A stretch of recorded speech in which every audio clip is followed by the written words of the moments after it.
सभापती महोदय, मी आपल्या अनुमतीने मुख्यमंत्री माझी लाडकी बहीण या योजनेसंदर्भात निवेदन करू इच्छिते। सदर योजनेत अर्ज करण्याची मुदत ही 1 जुलै 2024 ते 15 जुलै 2024 पर्यंत ठेवण्यात आली होती। या मर्यादेत सुधारणा करण्यात येत असून आता सदर मुदत 2 महिने ठेवण्यात येत असून ती 31 ऑगस्ट 2024 पर्यंत लाभार्थी महिलांना अर्ज करता येईल। तसेच दिनांक 31 ऑगस्ट 2024 पर्यंत अर्ज करण्यात आलेल्या लाभार्थी महिलांना दिनांक 1 जुलै 2024 पासून दरमहा रुपये 1500 आर्थिक लाभ देण्यात येईल। त्यामुळे ज्यांनी ऑगस्ट महिन्यामध्ये पात्र अर्ज केला असेल तरीही त्यांना जुलै महिन्यापासूनचा लाभ हा देण्यात येणार। या योजनेच्या पात्रतेमध्ये आदिवासी प्रमाणपत्र आवश्यक असल्याचे नमूद करण्यात आले होते।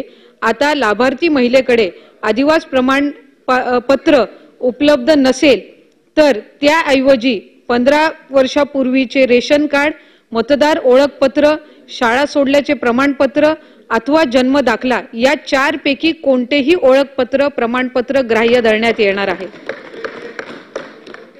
कोणतेही एक सदर योजनेतून 5 एकर शेतीची अट ही वगळण्यात आलेली आहे।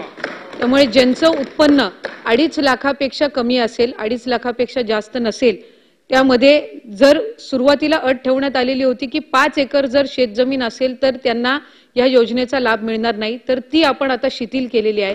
त्यामुळे मराठवाडा असेल, विदर्भ या भागामध्ये नक्कीच अधिक लाभार्थ्यांना या योजनेचा लाभ घेता येईल। सदर योजनेत लाभार्थी महिलांचा वयोगट हा सुरुवातीला 21 ते 60 वर्ष इतका धरण्यात आलेला होता। त्याऐवजी त्याच्यात आता सुधारणा करून 21 ते 65 वर्ष वयोगट हा करण्यात आलेला आहे। त्याच्यामुळे 60 ते 65 वयोगटातील महिलांना सुद्धा आता या योजनेअंतर्गत लाभ घेता येणार आहे। परराज्यात जन्म झालेल्या महिलांनी महाराष्ट्रातील आदिवासी असणाऱ्या पुरुषाबरोबर विवाह केला असेल तर अशा बाबतीत त्यांच्या पतीचे जन्माचा दाखला, शाळा सोडल्याचे प्रमाणपत्र, आदिवासी प्रमाणपत्र ग्राह्य धरण्यात येणार आहे। खासकर आपल्या राज्याच्या वेशीवरचे जे जिल्हे आहेत त्याच्यामध्ये कर्नाटक, मध्य प्रदेश, बेळगाव इथून विवाहित केलेल्या स्त्रिया ज्या आलेल्या आहेत, पण त्यांनी जर त्यांचा विवाह महाराष्ट्रातील राज्यातील आदिवासी असणाऱ्या पुरुषांसोबत झालेला असेल तर त्यांचे हे दाखले ग्राह्य धरून त्यांना लाभ दिला जाणार आहे। 2.5 लाख उत्पन्न दाखला उपलब्ध नसेल तर ज्या कुटुंबाकडे पिवळे व केशरी रेशन कार्ड उपलब्ध असेल त्यांना उत्पन्नाच्या दाखला प्रमाणपत्रापासून सूट देण्यात येत आहे। ज्यांचं पिवळा आणि केशरी रेशन कार्ड आहे त्यांना उत्पन्नाचे दाखल्याची अट जी आहे ती आपण शिथिल केलेली आहे। सदर योजनेत कुटुंबातील एका पात्र अविवाहित महिलेला सुद्धा या योजनेचा लाभ हा देण्यात येणार आहे।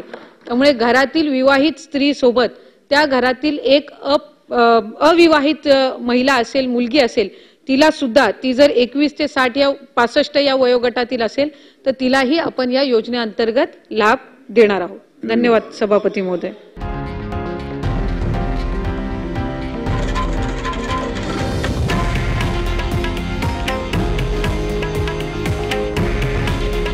हे आहे देशातील नंबर 1 न्यूज नेटवर्क आणि आपण पाहत आहात TV9 मराठी। काळजी तुमची, हित महाराष्ट्राचं।